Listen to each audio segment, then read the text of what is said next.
Well, hello, everybody. Welcome back to I Think Sports Podcast with me, your host, Double D. My God, the last time we spoke, it's been quite a while, almost 3 months to the exact date. Time flies like a bitch. But here I am, back with you one more time.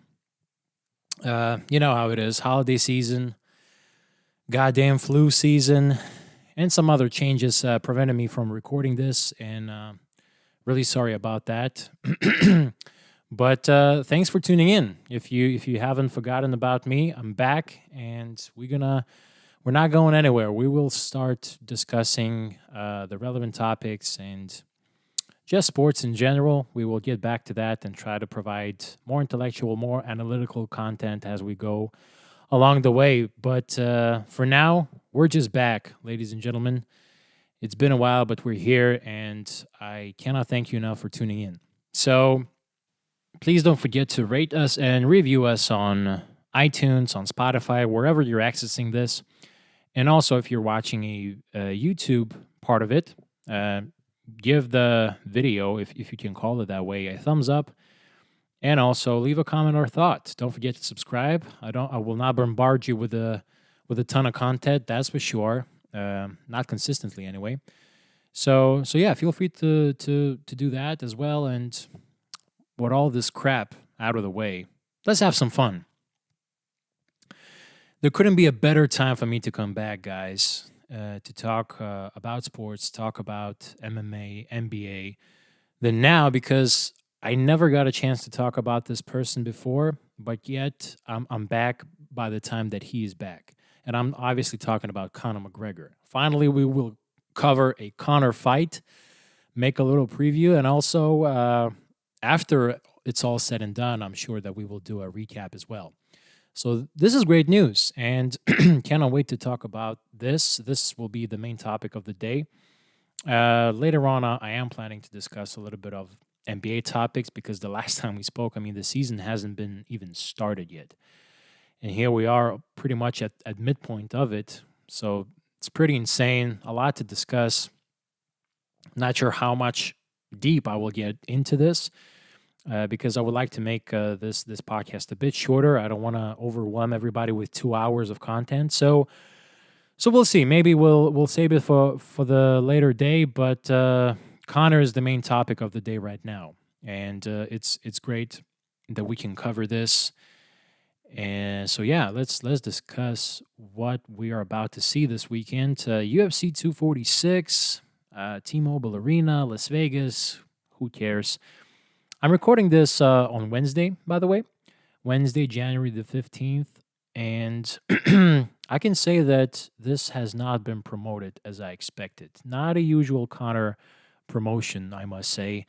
Media is not very present. I just recently watched just a short Conor scrum with limited amount of questions. It took like 9 minutes or so.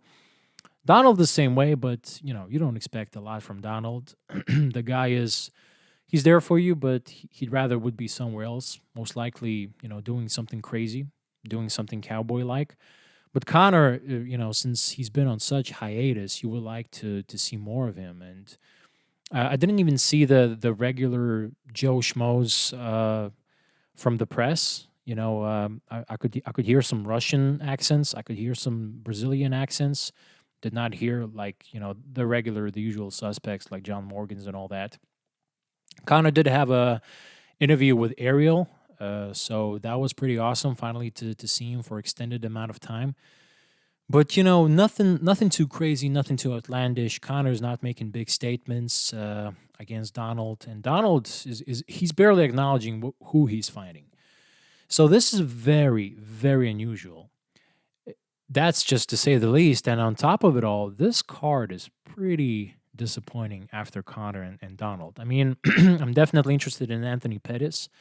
If you ever listen to the show, maybe you know that I love this guy. Once he was my favorite.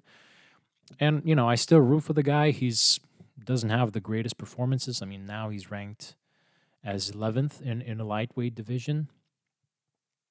And I wish him all the best. He's fighting Diego Ferreira, a tough guy, but I think he's the favorite. And yeah, this is in lightweight division, which is pretty bizarre that considering that Pettis fought at the welterweight division just recently. I don't know. Pettis is all over the place. He's been fighting non-standard fights and been losing them. So his record does look a bit salty than it used to be. 22 wins and 9 losses. But anyway, I'm still rooting for the guy. So that's an interesting fight. I mean, besides that, there's nothing really too much to pay attention to. Holly Holm, Raquel Pennington, that's your co-main event. I mean, I like Holly Holm, and I like Raquel Pennington actually, but this is as a co-main event is really disappointing. Alexei Olinik fighting Maurice Green. I don't even know who Maurice Green is. Olinik is definitely the beast, but this is supposed to be your banging third fight of the night. And Claudia Gadelha is fighting Alexa Grasso. Pretty interesting fight. Definitely interested in it, but to me, it's a prelim fight. Prelim fight, just like Alexei against Green in Conor card. It should be on prelims. So I guess UFC is just trying to save some talents for other time and really bank in on Conor just to deliver the goods. I mean, he is fighting Donald Cerrone. Donald Cerrone is also a fan favorite. That's what Conor said in his interview, that this is a fan favorite fight. And obviously, I couldn't agree more. And by that alone, it's going to cover all the bases, most likely, hopefully. But man, if it doesn't, what if it's a suck fest? What if something shitty happens? I mean, all of a sudden, this does not. I mean, we're facing increased price for the pay per view. I'm sure that the prices in general to get to the event were not cheap. Although it did sell out in a matter of minutes, it didn't take an hour for it to get sold out. So there you go. That's Conor for you. So I guess that's smart from UFC standpoint to just solely bank on his talents and his ability to bring asses to seats, put asses to seats, I guess, and good for them. But man, it's a bit disappointing. I'm waiting for this big hoopla taking place at the end of it, like a cherry on top. But cherry is going to be put on a pile of crap, to say, to put it abruptly, I guess. So yeah, a card is disappointing, but the main event is fucking amazing, and I cannot wait to see it. Conor McGregor is finally back. Obviously, the last time he fought, he didn't look too good. Didn't look a champion. Did not impress. Although it was a terrific bout versus him versus Khabib Nurmagomedov, and obviously Nurmagomedov beat him in 4 rounds, choked him out.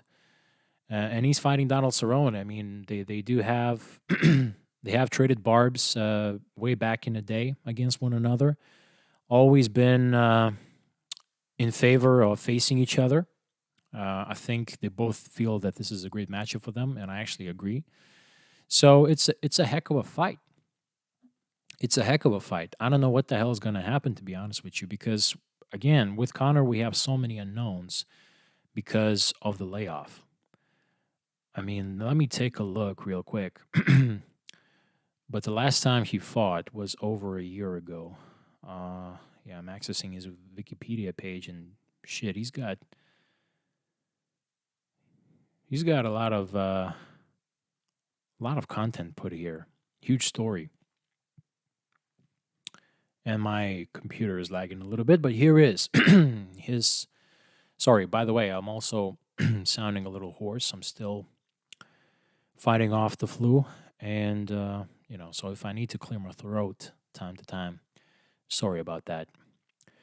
Right, so he fought Khabib in UFC 229, which was October 6th, back in 2018. Oh yeah, back in 2018. So way over a year. 15 months, more or less, I guess, since that fight.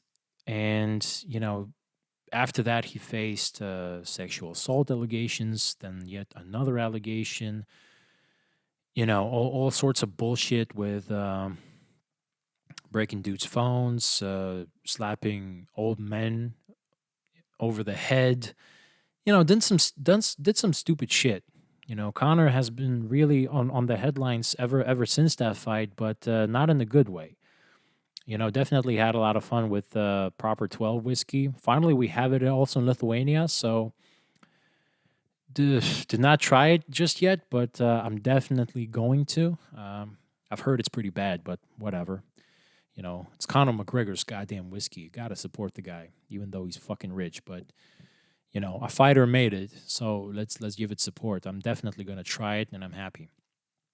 So yeah, he was actually promoting his whiskey pretty much all the time, doing some other shit, but never really never been involved in fight talks. Eventually had to had approached the UFC and I think the media stating that he's going to fight in July.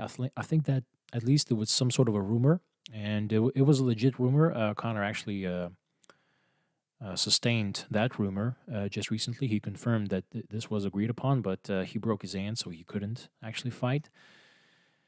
And, then a lot of scandalous shit started to pile up. And I guess that's why there's a little bit maybe of media fatigue over Connor.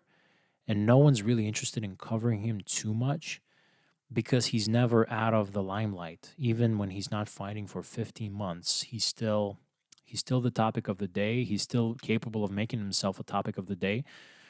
So now when he's actually back, there's no celebration. There's no, oh my God, he's finally back. Finally, we have something to talk about. Finally, we'll get entertained. I think in a lot of ways, MMA, especially UFC, kind of moved on from Connor. Now we have Jorge Masvidal doing his thing and doing that whole time. Really, guys like Kobe Covington really started, popping on the scene like those new scandalous, new notorious faces of the MMA world. And we also have some superstars. We have Israel Adesanya making his move, and again, the same can be said about Jorge. So there's been a lot of entertainment going on from the UFC, and I guess we didn't have a legit chance to miss Connor that much, and yet he was still in the media without MMA context surrounding him. So now it seems like everybody's like, oh, okay, so Connor's back. What else is new? It really seems that way because, as I said, it was a short scrum. It was one interview with Ariel, one interview with I think BT Sports and TSN, but that was pretty much it. Nothing else on Connor. He does his own content with Mac Life, but no hoopla, no trash talk, no nothing, and that is pretty surprising. I must say, Connor looks very, very changed. 15 months has passed and he looks like a completely different person. First of all, he's very humble. I did not expect him to give any praise to Donald before the fight. Connor is known to do that after the fight. Once he beats your ass, then he will shake your hand and say, "Yeah, good fight, boy." But I guess I was just a better man, and that's it. He always gives you props. He always has something nice to say about his opponents afterwards, but not before. Before he puts you through hell. He talks trash. He insults you any way possible. And I guess he went so overboard with Khabib. Maybe he was tired of himself even and decided that there's some changes to be made. And man, you can see, he's a different person. With that interview with Ariel, he promised, a clean slate, no scandalous stuff surrounding him anymore, and just enjoying life and all that. Man, I must say I'm a little bit worried because I'm worried that he doesn't have the same passion. He does not bring the same flair to the game. And even Ariel, almost called him out on it. I mean, that's what Ariel does all the time. He finds these passive aggressive sort of claims that he's not trying to insult you, but he's kind of doing it, And one thing he said, I mean, Ariel being Ariel, that's why he's so good at his job. But he asked Connor, I remember before you fought Aldo, that You said Aldo is a family man, and I will send him back to his family because this is not for a family man to, to be in this business. This is for a gorillas like me, something in between those lines. And he essentially called out Connor that he's a family man right now with a daughter, with a son. Going around this whole Nevada, Las Vegas circus with his family and looking completely different. Not the essentially saying that you're not the same passionate tiger looking to kill. You're actually now a settled guy, a rich man who has his own family, who's got all these other stuff, who's got these other perks, and fighting is not the real need anymore. And yeah, Connor had to face that question, and he approached it and he laughed off of it. He said, "Yeah, it was the case. Look how the tides turn and everything." But still downplaying the fact, that he's not that rich. He's not that much of a family man. He's still about that, making people bleed and hurting them and fighting them, going through hell in the cage and all that. So we'll see. That is one huge question. What type of a Connor is gonna show up, because his demeanor has changed drastically, and this is something that we have never seen before. This will be a new Connor for sure. So that is an enigma. Then you add a layoff of 15 months. You know, by now he's pretty much used to that. There's been quite a gap between his and Khabib's fight. I mean, almost 2 years actually. So, and he looked great. I mean, he did not look well. I mean, looked great. He lost. He lost the fight. Got his ass beat in the first 2 rounds. Well, pretty much won the third round, but then got choked out in a fourth one. So, I guess you cannot say that he looked good, although it was against Khabib Nurmagomedov, against whom nobody looks good. The guy is undefeated, pretty much never loses a round. So, I guess it's mixed. But the thing is, he's used to the layouts right now. At this stage where he is right now, he's used to just showing up for one big fight and taking care of business and moving on. Now he's promising to fight three times per year, and starting in January, that's very possible. That if you're starting in January and ending in December, it's very possible with the fight in between in July, most likely, that he will get those three fights throughout the year, which would be unbelievable. But we'll see. First of all, he's got to win this one. If he doesn't, then I'm sure it's gonna be a while till we see Conor again, unless there will be some sort of a controversy. And I guess maybe if he's hurt and we don't know about that, then once he loses, then he will, make a claim that he had a torn ACL or something like that. Maybe then it would be legit, and he could say that he's entitled to another rematch or just some other big fight.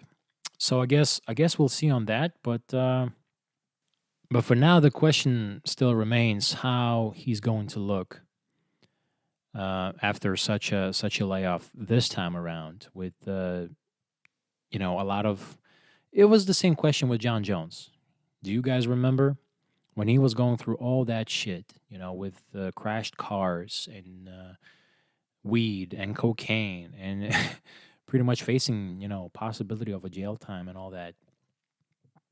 It was a huge factor coming into the fight with all that stuff on your shoulders. It was a huge factor, and you couldn't wait to see how he's gonna face this. One thing we know about Connor, pretty much the same thing we know about John.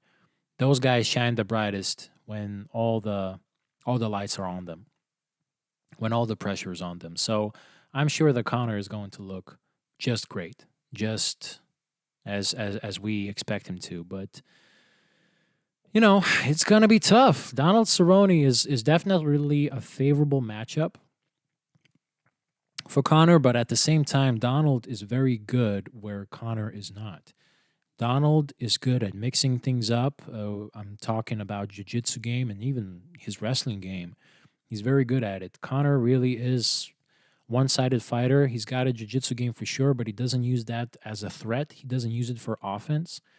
I think it's just defensive jiu-jitsu skills are awesome. And maybe he can stay on top of you if he decides to ground and pound you, but how he's going to take you down, I don't know.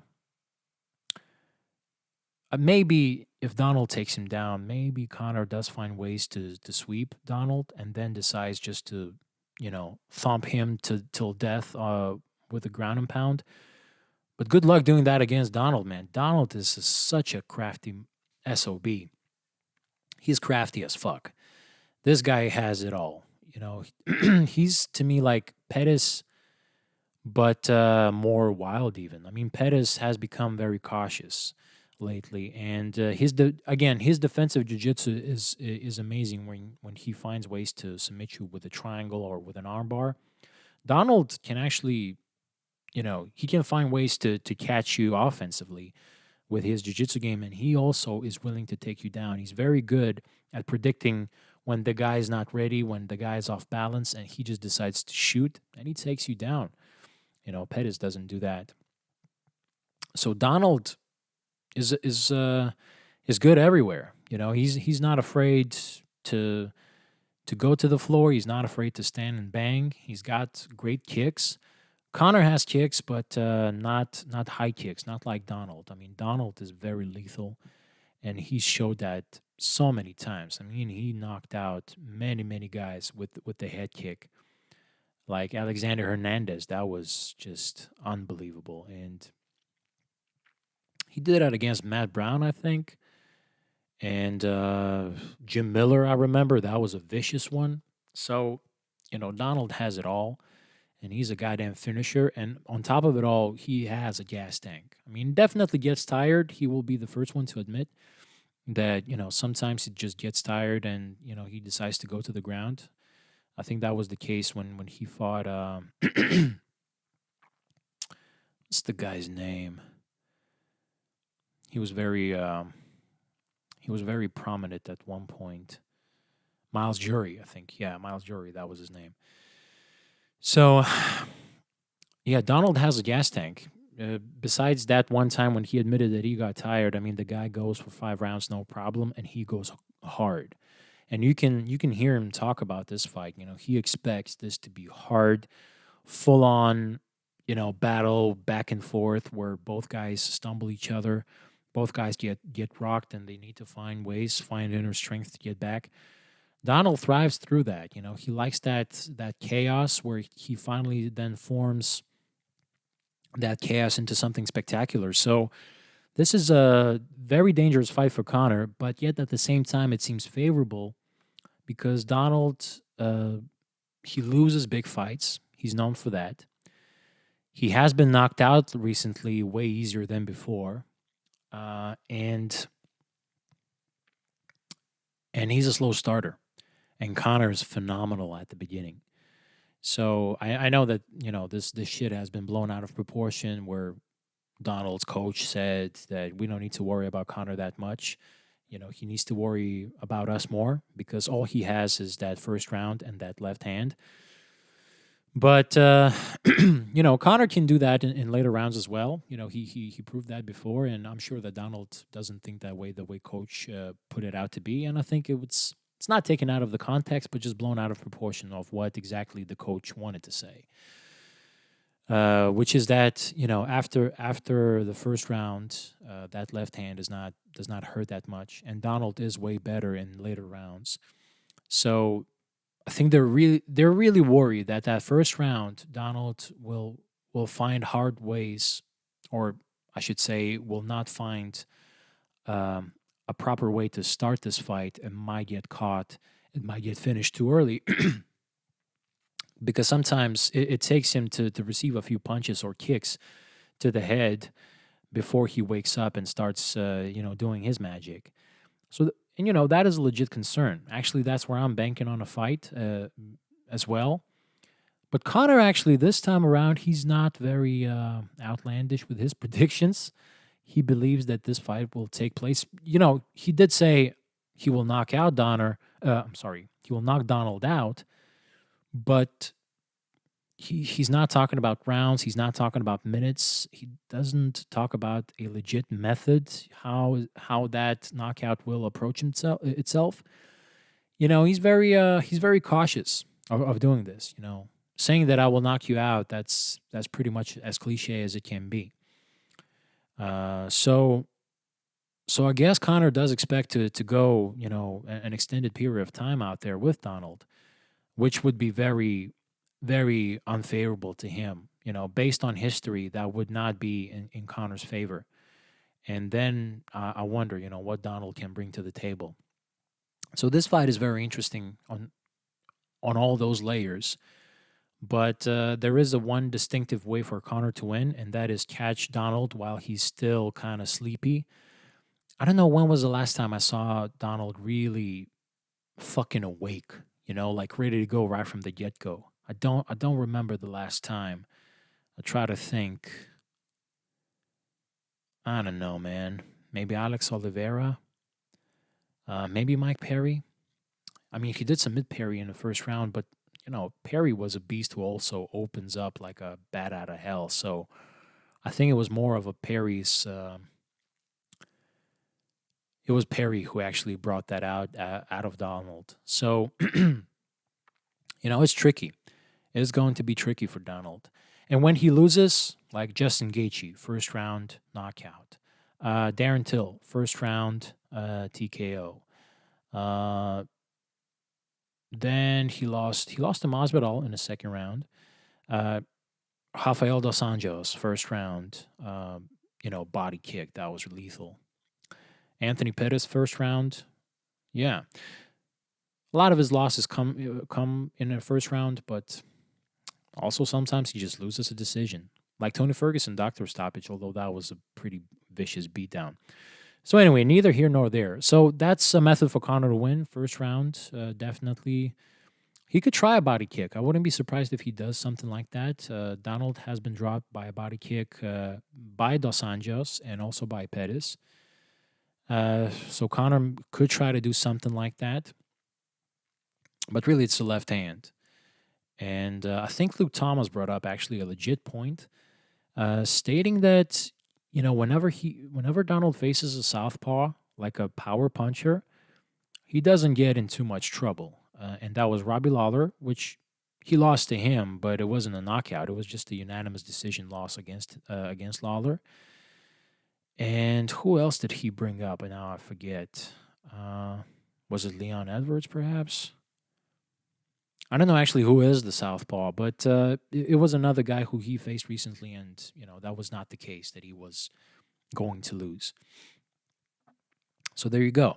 Donald maybe is not that susceptible to power punchers, but he is susceptible to some lethal goddamn strikers. And Gaethje's just flat out powerful, but Jorge lit him up like a Christmas tree. But Jorge is bigger guy than Connor. So I wonder. The thing about Connor is that he's fast and he's fucking accurate. If he has not lost those touches, which I would be doubtful, considering that he's been on quite of a layoff.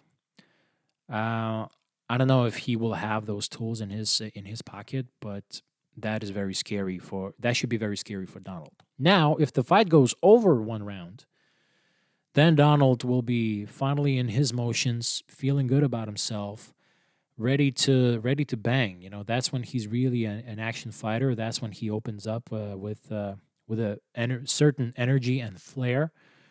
So that's when he becomes very, very dangerous. And Conor fades. Midway through the second round, usually he fades a little bit. This fight is happening at 170.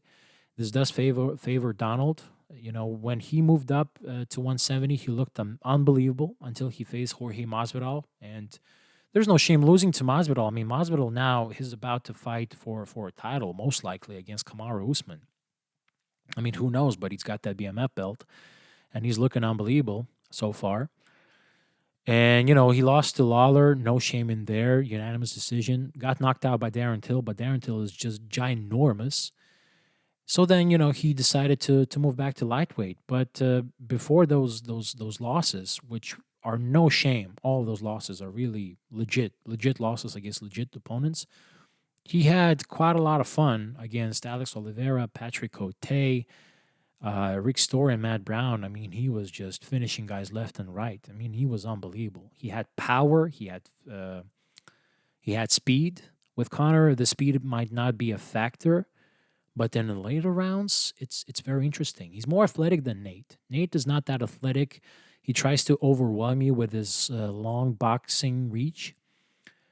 Donald is all over the place. He's all about the combinations and moving feet and switching stances. It's going to be a different picture than when Connor fought Nate, let's say in the third round. And you can see that both guys are tired, and Nate just doesn't have that pep in his step and in his shots. Donald will have that. I'm quite certain. So it becomes very dangerous fighter for Connor. And we know that Connor can get overwhelmed. And if Donald mixes it up with takedowns, oh boy, this does not look good for Connor. It does not look good, especially in the later rounds. Now, will Donald do that? I mean, he's a fan favorite for a reason. He does whatever the fuck he wants to do. And it doesn't mean, according to the game plan, especially now that he's out of Jackson's. Donald is going to fight the way Donald wants to fight, and it's not about just winning the fight. It's about beating the guy up, according to Donald's terms. And those terms are usually fan favorite terms. I mean, it's fun as hell watching this guy. So that's why this fight is just very crowd pleasing, very amazing in all aspects, very interesting in a lot of aspects. And that's why UFC probably made the right call and said, you know what, boys, take off, take the keys, and take care of us, please. And we will save the talented fighters and amazing matchups for some other cards that are not that do not have this type of a cherry on the top, and might need some help in order to sell out. As I said, this card did not have any issues of getting sold out. Well, again, at least the arena is going to be sold out, which happened in the matter of 45 minutes or something. And pay-per-view, I mean, they increased the pay-per-view price, and I'm sure it's going to be like 1 million buys, no problem. So probably a smart decision. Because this fight is worth everything that you're spending on this fight alone. And, seeing Conor himself coming back from 15 months, it's pretty spectacular. But also against an opponent like Donald, that just increases the value of it all. So it should be a lot of fun. I just hope that the guys deliver. I just hope that that the fight is not ended with some sort of a controversy or, something that would be disappointing to the fans, and we don't feel like I hope that we don't end up sitting here and saying, "Oh shit, all this hoopla, all this and that," and nothing legit happened. Although there hasn't been much hoopla, I gotta say this is pretty interesting. I'm sure that there's going to be a gigantic press conference with Irish fans and all 9 yards. So we'll see about that. Most likely this will happen maybe tonight or maybe tomorrow. So maybe by the time you hear this, the press conference has already taken place and some shit has been talked already and some cans have been thrown to one another. Who the hell knows? With Conor, you never know. But yeah, from what I'm seeing so far, it's very interesting the way Conor looks like. Physically, he's looking like he never left this business. And mentally, he's just a different person. So I wonder if that's going to hurt him or not. I mean, being rich alone is a huge factor and a huge question to ask everyone. How is he going to look like, woken up in those satin sheets or whatever the quote is from Marvin Hagler? Essentially, he's just too rich to be fighting, for his life, because usually it's a poor man's thing. Especially in MMA. I mean, in boxing, it's more aesthetic, perhaps.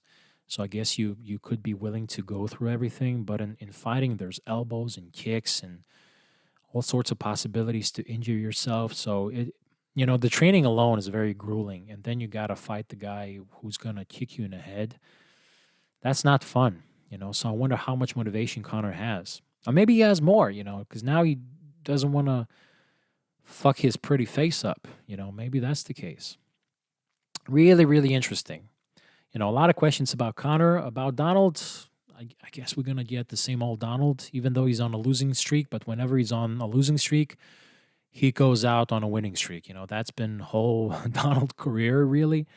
So I don't know. I'm expecting some fireworks out of this one, and I think it's going to be worth paying all that money. Yeah. So the rest of the cards, I don't know, guys. Holly Holm, Raquel Pennington. We have seen this fight before. I guess I'm going to root for Holly, but I like Raquel as well. I think it's going to be a boring decision. Who's going to win? Actually, I hope that Raquel maybe is going to win because she's been on a bit of a streak. I'm not going to try to put her Wikipedia up here, although maybe I am. Let me see if I can bring this up real quick. But Holly had her chance to shine, and she utilized that chance. After she beat Pennington, she went, to beat Ronda Rousey. So I guess she can be happy with that. With Pennington, oh, okay, she's been on a losing streak. Right, she fought Amanda Nunes for the championship as well. Yeah, pretty much had no business being there. Then lost the decision to Durandamy, and then a split decision win against Irene Aldana. So yeah, Pennington she's a little bit of on a not a streak. Let's just put it that way. I guess this fight is going to earn her some stakes, and finally she can make another run at the title most likely. But I don't see her challenging. I don't see her challenging Amanda. Amanda just was above and beyond, shoulders and head and shoulders above Pennington. So I don't see that fight happening for her. But so yeah, I mean, there's no stakes in this fight. So it's pretty boring. Alexei Oleinik, as I said, fun fighter, but Maurice Green, I don't know his career, so couldn't care about that too much. Claudia Gadelia, Alexa Grasso, I guess I will tune in since I'm going to tune in for Pettis and Tejera for sure. So maybe I will watch this fight as well, but I'm not too excited that this is part of the main card. However, it is a fun one. It is a fun one. Gadelia is a tank. Grasso, she's just a workhorse. I mean that girl is just one tough son of a gun, or I should say, um, daughter of a gun. I guess she's hard to put away. And Gadelia, she's ferocious. Both chicks are ferocious, and Grasso has a lot to gain from this one. Gadelia, not so much, but she's got some soul searching to do after the recent losses. So it's an interesting fight. There's more stakes on this fight than Holly Holm and Raquel, I must say. So yeah, overall the card is pretty shitty. But to me, as Pettis fan, it's fun, and obviously everybody's a Conor or a Cerrone fan. So at least that will be pleasing to us. So yeah, overall, here's the card. No predictions besides the main event, I would say. Actually, you know what? Fuck this. I'm not predicting anything because I don't know what to expect. I don't know what to expect. I see a lot of people rooting, not rooting, but just believing that Connor is going to win because of that factor, how fast he is, how accurate he is, how great he opens up, and how powerful his hand is. And people feel like Cerrone is susceptible to that recently, and he's always been susceptible to fast starters because he is a slow starter himself. So that's why a lot of people pick Connor. But to me, I believe that this can take longer than that, than just the first round, and this might go a distance. Actually, I wouldn't be banking on it. I would love for Connor to win by a knockout, but I'm rooting for both guys just to do their best. If anything, I'm just rooting for a good scrap. I got excited when Donald started talking about what he wants out of this fight, that he wants to get tested, that he wants to get rocked and actually find a way out and rock Connor back. It got me excited, man. I really would, from all the outcomes, I just would like to see that type of an outcome when both guys go balls to the wall. So we'll see what we are going to witness, but that would be the best. And I don't care who wins, really. Although for business and for us to be talking about it, I guess it would be better if Connor wins. He's also way younger than Donald, so that's another factor Donald is pretty much on his way out. Yeah, I don't know. Love both guys. Definitely root more for Connor, but if anything, I'm just rooting for a heck of a fight. That's it. So yeah, here's the card in a nutshell for you guys. Let me just grab a sip of water because I'm hoarse as fuck. Let me get back to you with some NBA topics. I don't think I'm gonna take too long, but just a short chat on that as well. So stay tuned. All right, so we're back from a short break. So let's talk some NBA. God damn it! Midway through the season, I cannot believe how fast everything goes. At one point, people start bitching that, we're giving so much praise to all these teams so early in the season. We're already burying somebody so early in the season, 5 games in. It's only 5 games in, and all this and all that. And all of a sudden, it's 40 games in. So, so yeah, the season started with a lot of fun. And I don't know which way we can take this first, but maybe let's just talk about how different is this compared to last year, huh? It's unbelievable. I mean, last year we had the same topic like, the Warriors, they're going to win it all. They're not going to care. It's not going to be fun. They will be, disjointed maybe a little bit.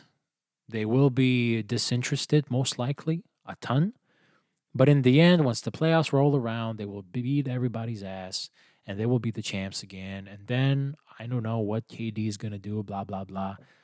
Well, it did not turn out that way. We saw some injuries, we saw some things changing the landscape. And now Warriors is the worst team in the NBA. Oh my goodness. I still try to watch the Warriors, I must say. I tried at the beginning, but it was tough. It was tough. I mean, at first, when you're excited about the season, you don't care what you see, you don't care about the blowouts. But at some point, a few weeks in, it's getting just a little bit ridiculous.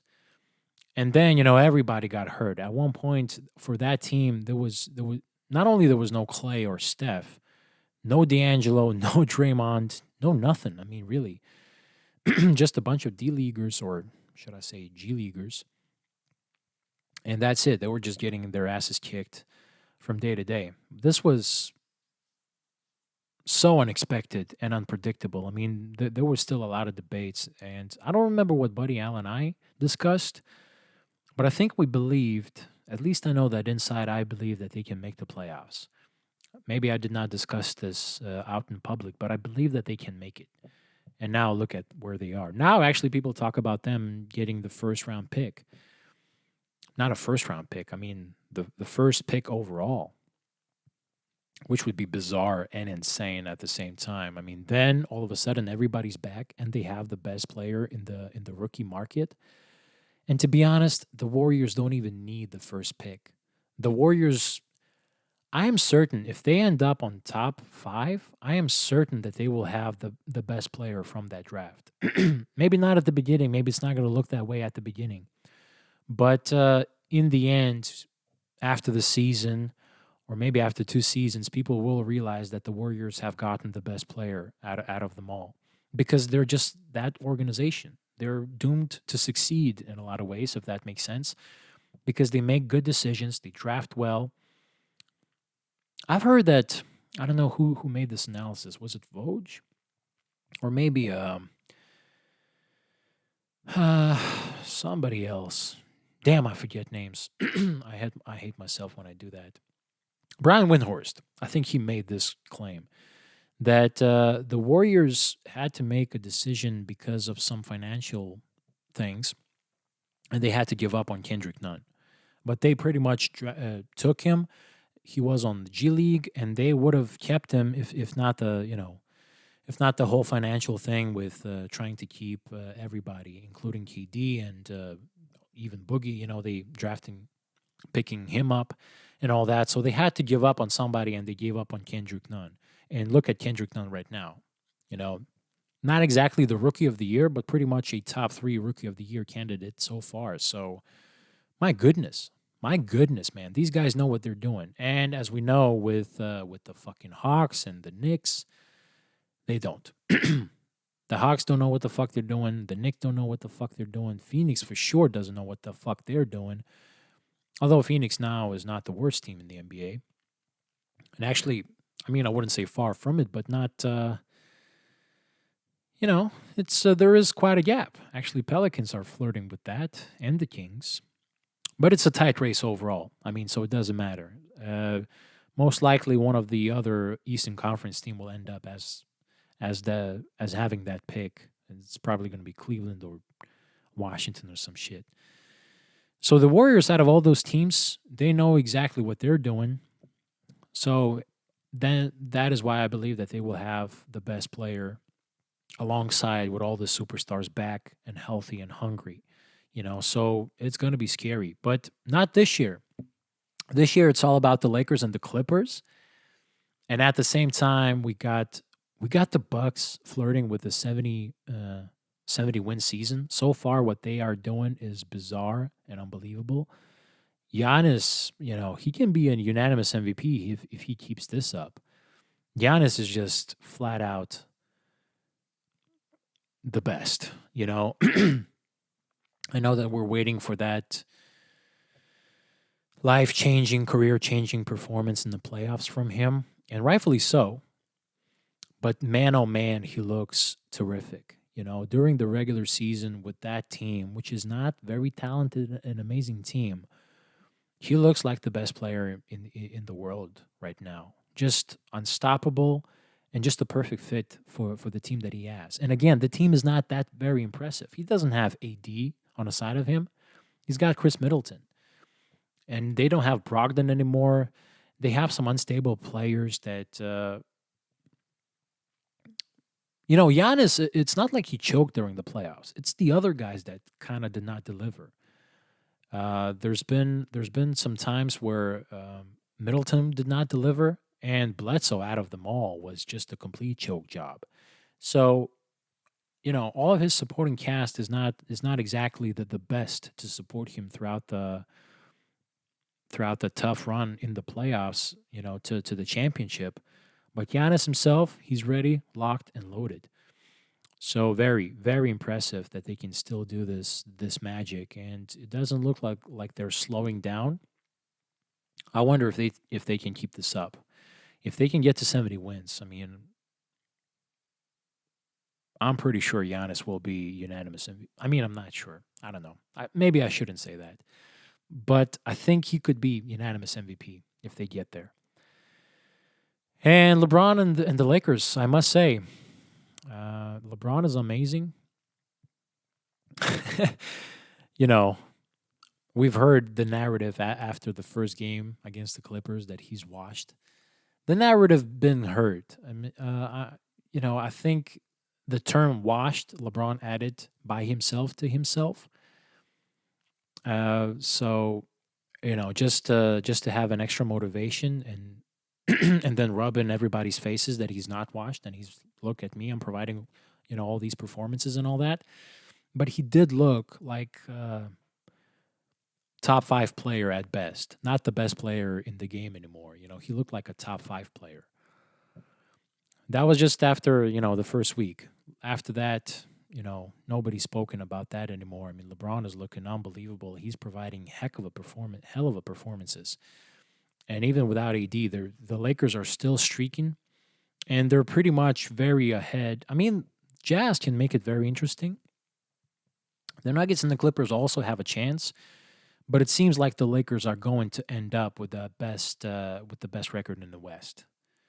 It does seem like it because everybody spoke about the first 20 something games with the Lakers that they have a very easy schedule, playing all these shitty teams, playing a lot at home. After that, they will get into a slump. I don't see a slump. They're on a 9-game winning streak as we speak right now. There's no slump with the Lakers. The only problem that they face so far has been the Clippers. They lost to them twice, and that's been it. Everything else looking very bright for them. And, by the time the playoffs come around and by the time the Lakers can actually face the Clippers, which we all pretty much are predicting that it's going to be taking place in late May, by the time they face each other, I mean, it's going to be such a different picture. Such a different picture. So, The Lakers are looking very, very dangerous. And I've been watching a lot of Clippers, and I'm kind of rooting for them, you know, but I'm really rooting for Lou Williams and Montrezl Harrell. I mean, those guys, what they're doing is purely magic. Both of them averaging almost 20 points. The two guys from the same team are leading all the bench players in scoring. How insane is that? And I gotta say, from what I've seen, first of all, Lou Williams is a fucking killer. He's a closer. Maybe he's not more clutch than Kawhi, but he's just as clutch. For this team, he can be just as a closer as Kawhi is. And Montrez just does whatever he wants against a lot of big men, man. He's very fast. He's very crafty. His shots, he goes through fouls like like nobody besides LeBron, like nobody else. And maybe honest. But he goes through fouls and he finds a way to still put the ball into the basket and one constantly. He's just an energy machine. And then you combine that energy with somebody like Pat Bev. Wow. And then you add, the talent that PG and Kawhi has to offer. It's a heck of a team. It's a lot of fun to watch. I'm not a huge fan of Kawhi. I really don't like PG that much. But, it's been fun. It's been fun watching them, especially when they share the ball. And you can see Kawhi can share the ball no problem. Even guys like Zubats, they shine bright. So it's been a fun team. JaMychal Green, Morris Harkless, really shining bright, looking impressive. Um, I cannot wait to see this team in the playoffs. Then I wonder how's it going to look like. And yet, we haven't even seen their true colors yet because they haven't played together that much. So they cannot really play consistent. They've been losing some, winning some. Now they've been losing, winning for quite a while. So it's been a roller coaster with them, but it's always like somebody's, Landry Shamet is not playing for a month. Now Paul George has been sidelined for like a week. Kawhi is not playing in back to backs. Then all of them play all together, but then they don't play the next game together. It's just it's bizarre what's going on with this team, but at the same time, they're still on a pace to win. Well, what 56 games, right? Which is great in a Western Conference where the talent has been spread out as we have never seen before. It's good for them. It's a good sign, and I'm sure that they will get better. So that narrative is amazing. The Jazz resurgence is amazing. The Nuggets pretty much picked up where they left off last year. Although Jokic looks like he picked up more than he left off, if you know what I mean. Mark, mark, mark. Yeah, the Rockets. I mean, the Rockets are interesting because of the Westbrook narrative, and then somebody like Luca with the Mavericks, who are number 6, and somebody like SGA with the Thunder, who's number 7. That just provides so many colors from one freaking conference. And we haven't even talked about Miami and what they doing. The Raptors out of nowhere, they're looking amazing. I'm speechless how well they're looking. Top 4 team. Indiana, led by our beautiful Domantas Sabonis. Amazing. And they're waiting for Oladipo, who's coming back this week, I think in 2 weeks or something. He's coming back. And, the Celtics out of nowhere are looking amazing without Kyrie. And the Bucks are, again, on pace of winning 70 games. The Sixers are only 6th. God damn. Sixers are interesting because everybody picked them to make the finals. And look at them right now. All of a sudden you hear all these narratives that Joel Embiid is disinterested and Ben Simmons is about to get traded. And now they bring up these rumors about the Warriors. I mean, I don't know. There's a lot of fun going on here. And the Nets finally are back with Kyrie. So I wonder what they can do. And it's been fun. It's been fun watching a lot of teams. A ton of teams have been very entertaining. So, yeah, the season is way different than it was last year. It's finally what we are expecting from this talented league. So, it's just, you get to sit, relax, and enjoy the ride. It's been a lot of fun, and I cannot wait what the next part of the season is going to bring to us because that is where the whole fun starts. Really, after midway through the season, that's when the whole fun starts. So yeah, I cannot wait what's going to happen once the teams heal up. Like the Pelicans, if they heal up with Zion, can they make the playoffs? They're not that far off. They're 4 games behind the playoff spot, which is so insane. I mean, they're 14th in the West currently as we speak. 14th. And if they get in shape and get on some sort of a small win streak, they can get to the playoff spot no problem. That's how the talent has been dispersed this year, which is unbelievable. Oh my God, Melo's story. I mean, the Blazers suck, but just by watching Melo alone, you must tune in to watch Portland. I mean, he's back, baby. His resurgence story is definitely something special, especially thinking about on at what kind of a crap uh, team situation he was last year and the year before, especially last year. He was a laughing stock of the league and finally got to say goodbye to everybody and wasn't picked up by anybody. So it's insane. A lot of great narratives. It's also a trade season taking place. So as I said, there's a lot of fun. And before the trade deadline, hopefully we'll get some more news and some teams will get better with their talents. So it's great. It's been really, really great so far, and I cannot wait what the season has in store to offer. Since I haven't been with you guys for so long and, haven't been throughout this season so far, I don't want to dissect any particular story, but I think we're going to do that the next time. The next time the podcast rolls around, hopefully in a week's time or something, we will get deeper into the narratives. But so far, I must say that I'm glad to be back and I'm enjoying the season very much. And I'm glad to be back when Conor McGregor is back. So I guess that will be it for today, guys. I just want to thank you for tuning in. As always, write comments, write me an email at how the hell is called that? podcast.its@gmail.com. And, give a rating on iTunes or Spotify or Stitcher or Podcast Addict, wherever. Check out my Buzzsprout page. I'm also there. It's a pretty cool looking page. Buzzsprout is pretty good at that. Shout out to Buzzsprout. Without them, I wouldn't be able to create this podcast. They're the best for sure in hosting it.